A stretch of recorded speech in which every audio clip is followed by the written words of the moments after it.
برستی آنکھیں نکھرتے خواب۔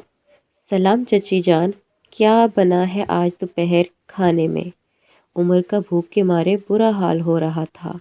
آج تو میری پسند کی ترکاری بنی ہے جناب، اریب نے مسکراتے ہوئے جواب دیا۔ اچھا، تو کیا بنا ہے آج جس پر اتنا خوش ہوا جا رہا ہے؟ اور چچی جان کہاں ہے؟ عمر نے تجسس بھرے انداز سے پوچھا۔ آلو مٹر، اور میری امی اوپر چھت پر ہے، دھوپ چھت پر ہی نازل ہوتی ہے، صحن میں آنے کی زحمت ہی نہیں کرتی، اریب نے ڈائننگ ٹیبل کی طرف آتے ہوئے کہا۔ یہ کیا اریب، تم میرے سامنے بیٹھ کر کھا رہی ہو؟ کچھ تو میرا خیال کرو، ہمارے گھر بھنڈی بنی ہے، اب تو بندہ کہاں جا کر اپنا سر پھوڑے؟ عمر نے اپنی بھوک کے ہاتھوں مجبور ہو کر کہا۔ تم ہمارے پورشن میں کہیں بھی اپنا سر پھوڑ سکتے ہو۔ وہ کیا ہے نا، مجھے ہتھوڑی نہیں مل رہی، اور جو سامنے پینٹنگ موجود ہے وہ کب سے ایسے پڑی ہوئی ہے؟ اریب نے ونڈو کے ساتھ موجود پینٹنگ کی طرف اشارہ کرتے ہوئے کہا۔ کیوں ستا رہی ہو میرے بیٹے کو؟ کیا کھاؤ گی عمر؟ چچی نے شفقت سے عمر کی طرف دیکھتے ہوئے سوال کیا۔ چچی دیکھیں اسے کتنے آرام سے کھانا کھا رہی ہے، اور میں کب سے یہاں بیٹھا ہوں۔ امی جان، یہ اگر سچ مچ آپ کا بیٹا ہوتا تو ہمارے گھر میں آلو داخل بھی نہ ہوتے۔ آج تو اریب نے عمر کو ستانے کی ٹھان رکھی تھی۔ تم بیٹھو بیٹا، میں تمہارے لیے قورمہ بنا لاتی ہوں۔ میں قربان جاؤں چچی جان، آپ پر ایمان سے آپ نے میرا دل جیت لیا۔ عمر کی چچی اس سے بہت محبت کرتی تھی۔ عمر تھا ہی ایسا، جس سے بھی ملتا اپنا گرویدہ کر لیتا۔ عمر اور اریب دونوں ہم عمر تھے، اس لیے آپ والا تکلف تو دونوں کے بیچ کبھی رہا ہی نہیں تھا۔ اریب کے والد اس کے بچپن میں ہی ایک ایکسیڈنٹ میں انتقال ہو گیا تھا۔ دکانوں کے کرائے سے اچھا گزر بسر ہو جاتا تھا، مگر عمر کے والد نے جائیداد کا کافی حصہ ہتھیا لیا تھا۔ کچھ سالوں بعد عمر کے والد کا بھی ہارٹ اٹیک کی وجہ سے انتقال ہو گیا۔ اریب کی والدہ نے کبھی کوئی شکایت نہیں کی، ہمیشہ عمر کی والدہ کا دل سے احترام کیا۔ نہ عمر اور نہ ہی اریب کا کوئی بہن بھائی تھا۔ عمر، تم جب سیڑھیاں چڑھ کر اوپر ہمارے پورشن کی طرف آ رہے ہوتے ہو تو چچی جان نے تمہیں کبھی روکا نہیں کیا؟ کبھی یہ نہیں کہا کہ رک جاؤ نا نافرمان لڑکے؟ اگر تم نے ایک قدم بھی اوپر رکھا تو بھول جانا کہ میں تمہاری ماں اور تم میرے بیٹے ہو۔ یہیں رک جاؤ گستاخ لڑکے۔ ہاں ہاں ہاں، اریب تم مذاق کافی اچھا کر لیتی ہو۔ انہوں نے کیوں روکنا ہے مجھے؟ انہیں معلوم ہوتا ہے کہ اگر میں اپنے کمرے میں موجود نہیں تو یہیں ملوں گا۔ اچھا، بڑی بات ہے، اریب نے حیرت بھرے انداز سے کہا۔ عمر نے کبھی آج تک اریب کو خود سے نہیں بتایا کہ اس کی والدہ کو اریب کا نام تک پسند نہیں۔ وہ الگ بات ہے کہ اریب اپنی چچی کی نظروں میں چھپی ناپسندیدگی کو محسوس کر لیتی تھی۔ اریب، ایک بات تو بتاؤ، تم کبھی زندگی میں سیریس بھی ہوئی ہو یا نہیں؟ عمر قدرے سنجیدہ لگ رہا تھا۔ عمر، مجھے ملکہ جذبات بننے کا کوئی شوق نہیں ہے، میں اپنی اسی چھوٹی سی دنیا میں بہت خوش ہوں۔ اچھی بات ہے اریب، عمر یہ کہنے کے بعد سیڑھیوں کی طرف بڑھ گیا۔ کل تمہاری خالہ آ رہی ہے عمر، کچھ روز تک ہمارے گھر ٹھہریں گی، اس کی بیٹی بھی ساتھ ہوگی۔ اوپر کے چکر ذرا کم لگانا، کیا سوچیں گے وہ لوگ؟ ہر وقت وہی موجود ہوتا ہے، مجھے دوبارہ نہ کہنا پڑے۔ جی بہتر، عمر نے یہ بات کبھی بگاڑی نہیں، وہ نہیں چاہتا تھا کہ ایسا کچھ بول دے جو وہ اوپر جانے پر پابندی ہی لگوا لے اور وہ بات اس کی والدہ کو ناگوار گزرے۔ آج گھر میں طرح طرح کے پکوان بن رہے تھے، یوں لگ رہا تھا کہ گھڑی اپنی رفتار سے زیادہ تیز چل رہی ہے۔ شام ہونے سے پہلے مہمان پہنچ چکے تھے۔ عمر جہاں موجود ہوتا وہاں کوئی خاموش نہیں رہ سکتا تھا۔ اس نے آج کافی عرصے بعد اپنی خالہ کی بیٹی کو دیکھا تھا، وہ تو پہلے سے بھی زیادہ خوبصورت ہو گئی تھی۔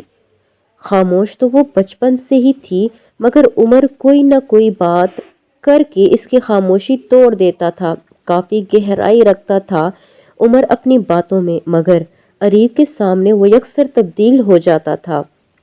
ایسے یوں محسوس ہوتا تھا کہ جیسے وہ اپنی ساری تھکن کہیں دور چھوڑ آیا ہے۔ اریب ہمارے گھر میں بہت ہی خاص مہمان آ چکے ہیں۔ یوں سمجھ لو کہ جیسے باغ پھولوں کی موجودگی کی وجہ سے مہکنے لگتا ہے، اسی طرح ہمارا گھر روشنیوں سے جگمگ کر رہا ہے۔ عمر: تو پھر ایسا کرو نا، اپنے گھر کی ساری ٹیوب لائٹس اور انرجی سیورز کسی ضرورت مند کو دے دو۔ تمہارا گھر تو ان کے بغیر بھی چمکتا رہے گا، ٹھیک ہے نا میرا؟ یہ ہوئی نا بات؟ بہت اچھے مشورے دیتی ہو تم، اسی وجہ سے تو میں تمہاری تجویز لینے تمہارے پاس آ جاتا ہوں۔ عمر: کام کی بات کرو، کیسے آنا ہوا؟ اریب: بہت ذہین ہو تم، ذہین سے زیادہ فتین لگتی ہو تم مجھے۔ دراصل بات یہ ہے کہ میں کاروباری مصروفیت کی وجہ سے اکثر گھر سے باہر رہتا ہوں۔ رامین تمہاری بے شک تھوڑی دور کی کزن ہے، لیکن میری تو وہ بہت قریب کی کزن ہے، تم اسے کمپنی دے دیا کرو۔ عمر: تم سے اچھی کمپنی کون دے سکتا ہے، اسے اپنی شاعری سنا دیا کرو۔ اریب: جو خود شاعری جیسی ہو اسے کیا ضرورت ہے کچھ سنانے کی، جب وہ سامنے آتی ہے تو فضا بھی سرگوشی کرنے لگتی ہے۔ عمر: طبیعت تو ٹھیک ہے نا تمہاری؟ آج اتنا مذاق؟ ارے کون کر رہا ہے مذاق، یہ شعبہ تو تمہارا ہے۔ دیکھو میں تو 100% سنجیدہ ہوں۔ اچھا اریب، میں 2 دنوں کے لیے شہر جا رہا ہوں۔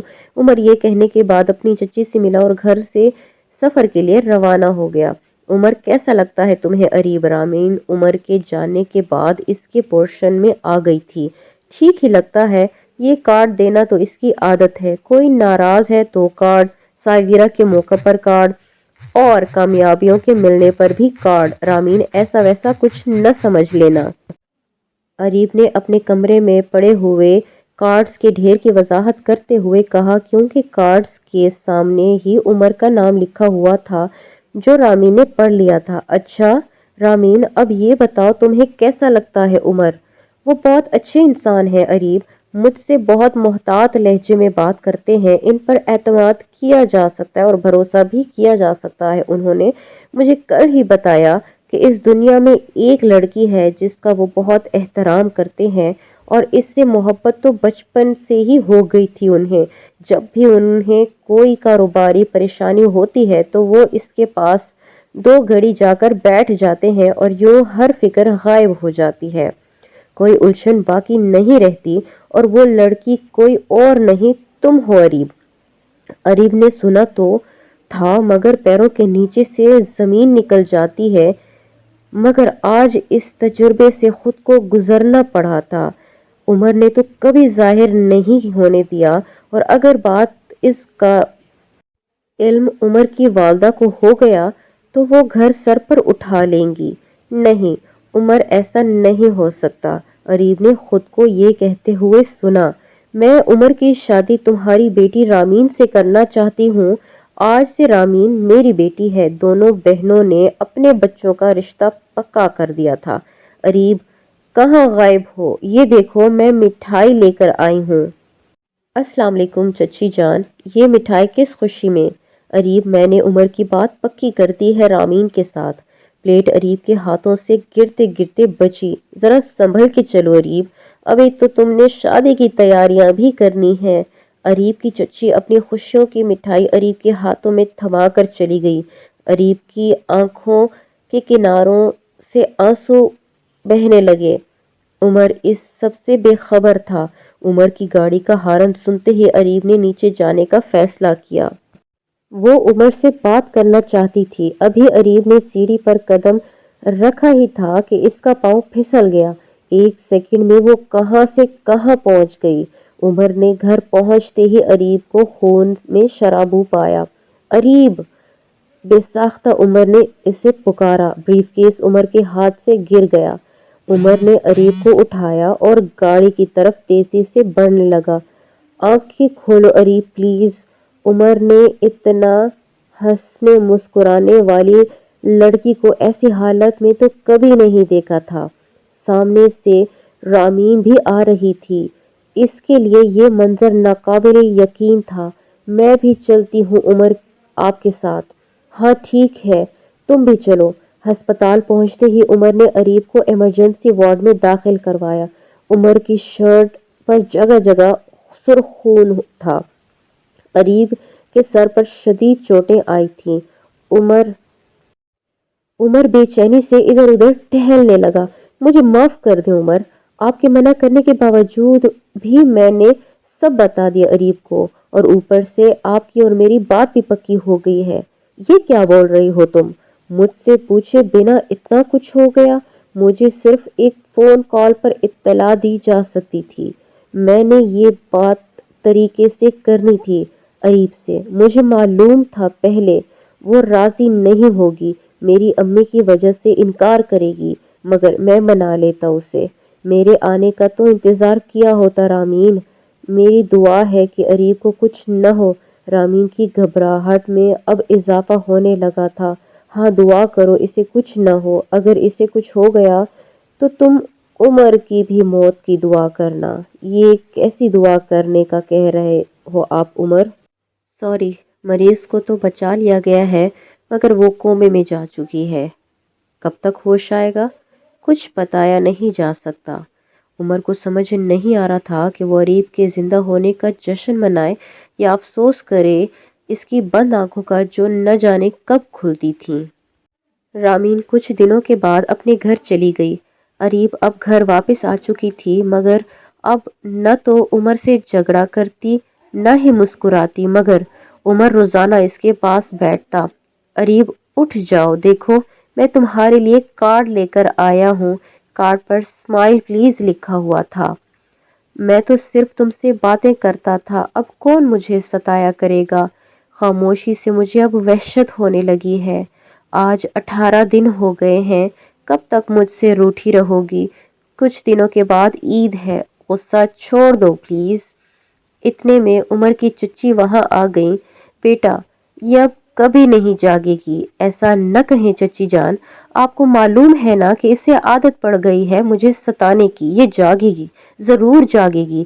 اب آپ ریسٹ کریں، میں بھی چلتا ہوں، آپ کی میڈیسن ٹیبل پر رکھ دی ہے میں نے، کل ڈاکٹر گھر ہی آ جائیں گے، اریب کا اچھے سے اچھا ٹریٹمنٹ ہوگا۔ عمر میں اتنا حوصلہ کہاں سے آ گیا تھا؟ اسے تو ہمت دینے والا کوئی بھی نہیں تھا۔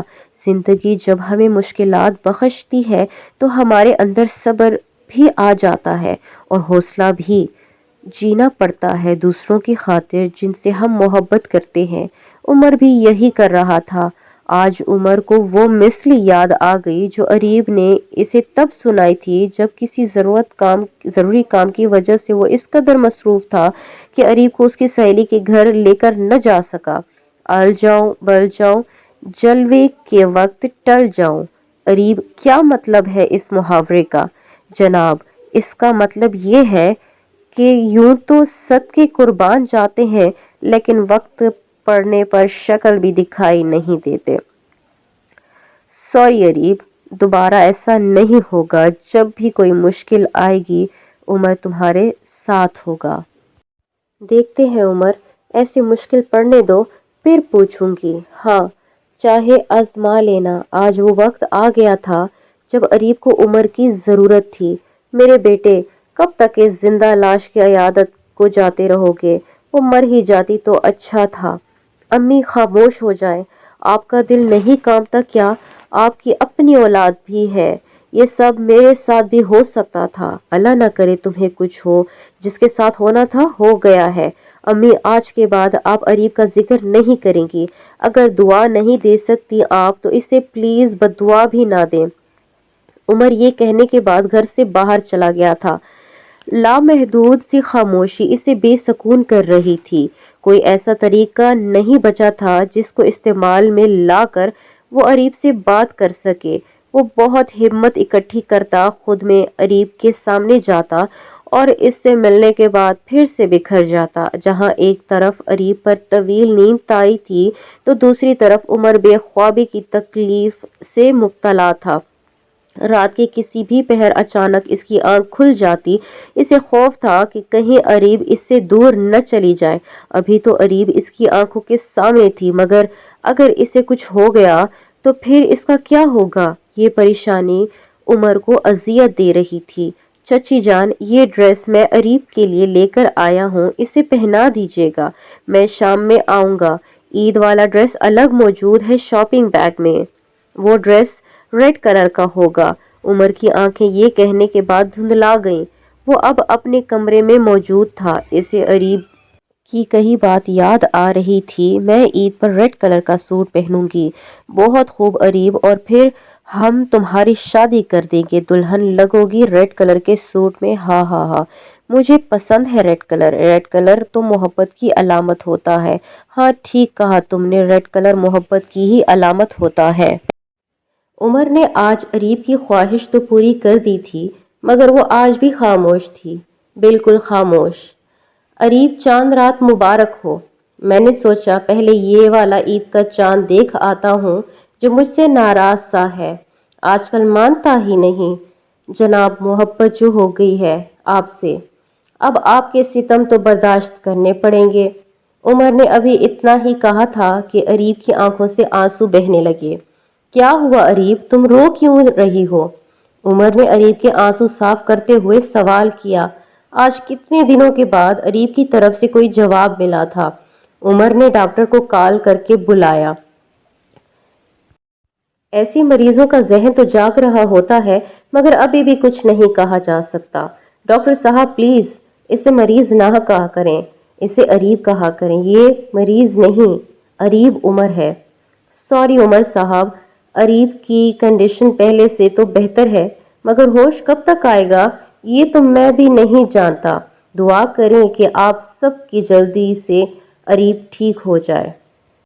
اگلی صبح ہر طرف عید کی گہما گہمی تھی، مگر عمر آج بھی اریب کو خاموشی سے دیکھ رہا تھا۔ کافی دیر وہ وہیں بیٹھا رہا۔ مجھے پسند ہے ریڈ کلر، ریڈ کلر تو محبت کی علامت ہوتا ہے۔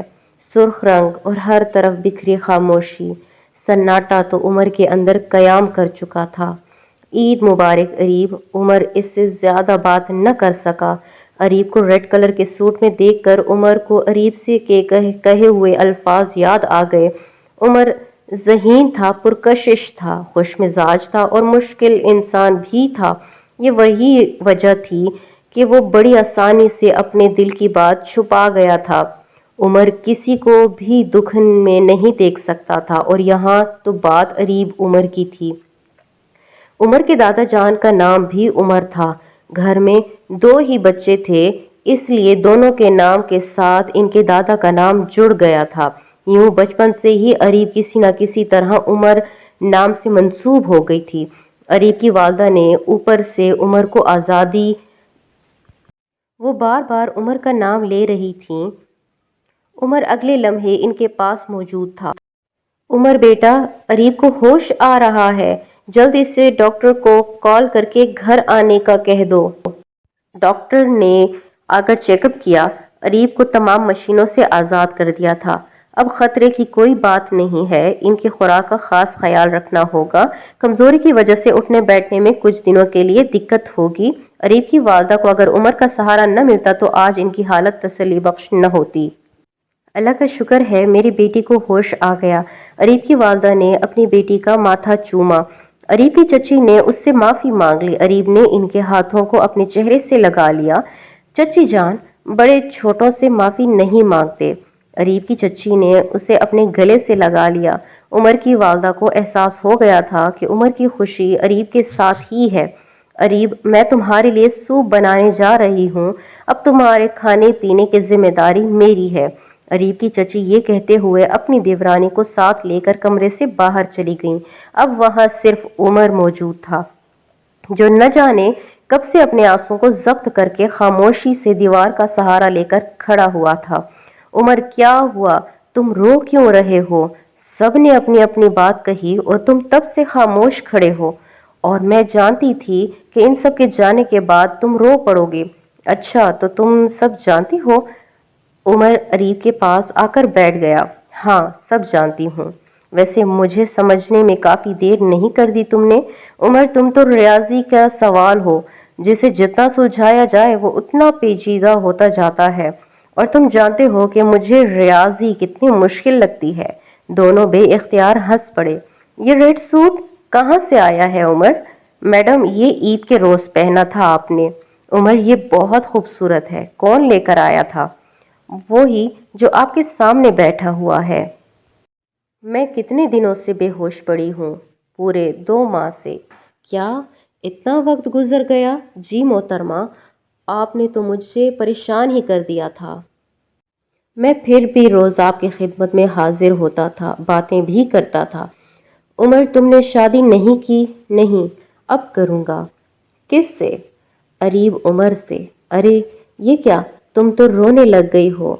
تم ہی نے تو کہا تھا کہ تمہیں ملکہ جذبات بننے کا کوئی شوق نہیں ہے۔ عمر نے اریب کے آنسوؤں کو اپنے ہاتھوں سے صاف کرتے ہوئے کہا۔ دونوں نم آنکھوں کے ساتھ مسکرانے لگے۔ میں ہار گئی، تم جیت گئے۔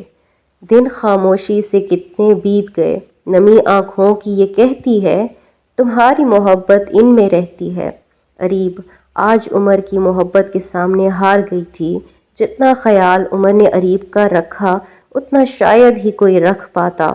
عمر ہی وہ واحد شخص تھا جسے معلوم تھا کہ اس کی اریب اس کے پاس لوٹ آئے گی۔ اریب کی وہ چھوٹی سی دنیا جس میں وہ بہت خوش تھی، اس کی وجہ عمر کی موجودگی تھی۔ آج برستی آنکھوں کے خواب نکھر گئے تھے۔ Thank you. اگر آپ کو ہماری کہانی اچھی لگی ہے تو ہمارے چینل کو سبسکرائب کریں اور اسے زیادہ سے زیادہ شیئر کریں اور آپ ہمیں اپنا پیار دیتے رہیں۔